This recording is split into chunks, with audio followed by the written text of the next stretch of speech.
Welcome to This Explainer.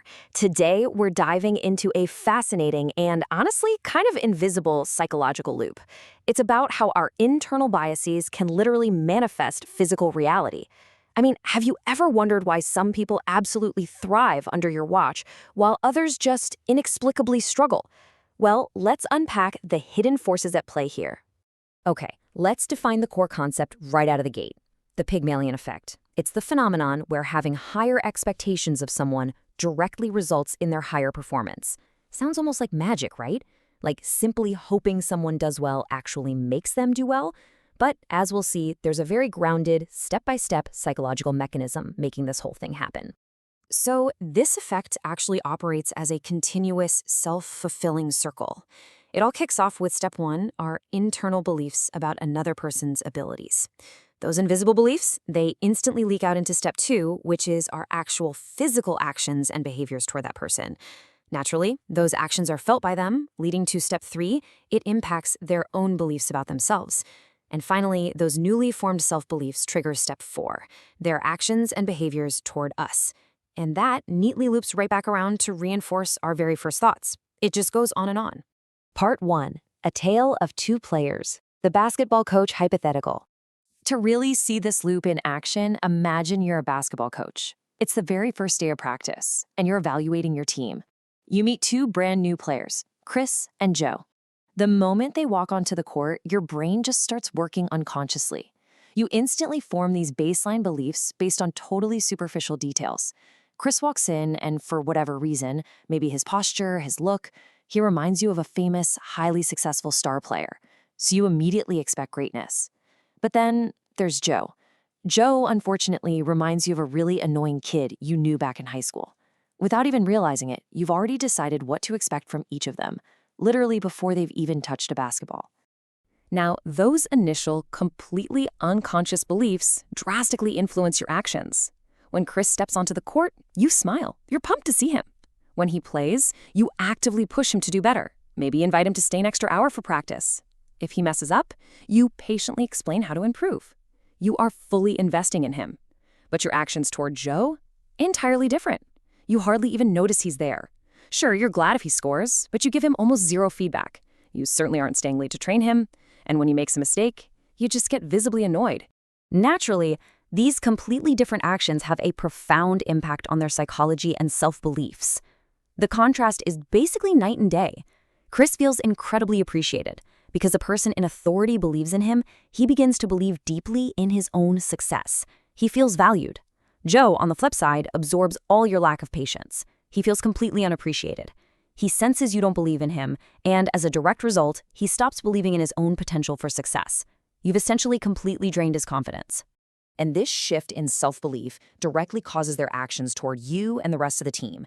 Because Chris believes in himself and thrives on your appreciation. He gives maximum effort. We're talking 100% all the time. He finds immense joy in training, never misses a session, and his skills improve incredibly fast. Joe, stripped of his self-belief, finds less and less joy in the game. He stops giving his full effort, starts skipping practice, and his skills just stagnate. And boom. Here is where the trap snaps shut. The loop closes. You, the coach, look at Chris thriving and Joe struggling, and you completely miss your own role in creating this reality. Instead, you look at their divergent performance and think, wow, I knew it right away. Thank God my instincts about them were spot on. You falsely validate your initial, baseless bias, completely unaware that your expectations actually engineered the entire outcome. Wild, right? Part two, the Rosenthal rat experiment, validating the theory in the lab. Now, the basketball coach is a compelling story, but it isn't just a hypothetical. It's grounded in hard empirical science, specifically the groundbreaking research of Harvard researcher Robert Rosenthal.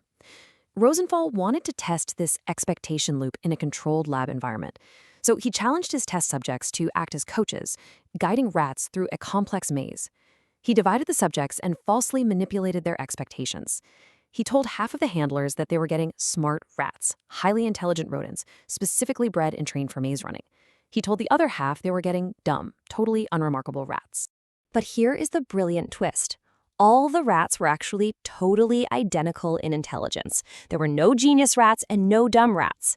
Yet, astoundingly, during the experiment, the rats that were arbitrarily labeled smart performed significantly better in the maze than the dumb ones. This proves something absolutely incredible. The mere expectations of the human handlers profoundly influenced the actual physical performance of the rats. The handlers' subtle changes in touch or patience, driven entirely by a false belief, literally changed the reality of the maze run. Part 3. Pygmalion in the classroom. Rosenthal and Jacobson's elementary study. So, if expectations can alter the performance of rodents in a maze, what on earth do they do to human beings? Well, Rosenthal took this dynamic out of the laboratory and into the real world. He teamed up with Lenore Jacobson to study elementary school teachers and their new pupils. The setup was beautifully simple, yet profound. At the beginning of the year, they went to the teachers and handed them a list of specific students.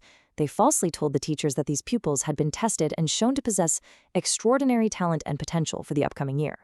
But actually, scratch that, this information was completely made up. The students on that list were perfectly average kids chosen entirely at random. Let's look at the results. To measure the impact, all students took a baseline IQ test before the school year even started. By the end of the year, the researchers tested everyone again. And you guys, the results were staggering. The perfectly average students who were randomly labeled as talented to their teachers had significantly increased their actual IQ test scores compared to the rest of their unsuspecting classmates.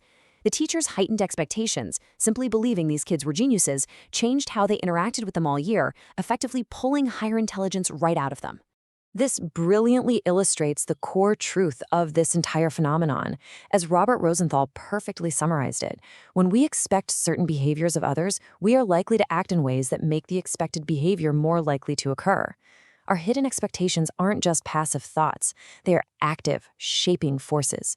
They literally sculpt the behaviors we end up seeing in the people around us. Part 4. Breaking the cycle. What does this mean for us? The absolutely crucial realization here is that this invisible dynamic isn't just happening in Harvard laboratories or 1960s classrooms. It is constantly at play in our everyday lives. When you manage a team, parent a child, or interact with a coworker. If you expect failure, you might just ensure it. But if you expect greatness, you might be the exact catalyst that creates it. Which leaves us with a critical, lingering thought to reflect upon. We've seen how powerful this loop is when we project it onto others. But what about when we're on the receiving end? If someone holds low, biased expectations of you, is there a way to break the cycle? Think about the environments you operate in today and ask yourself, whose expectations are currently defining your reality?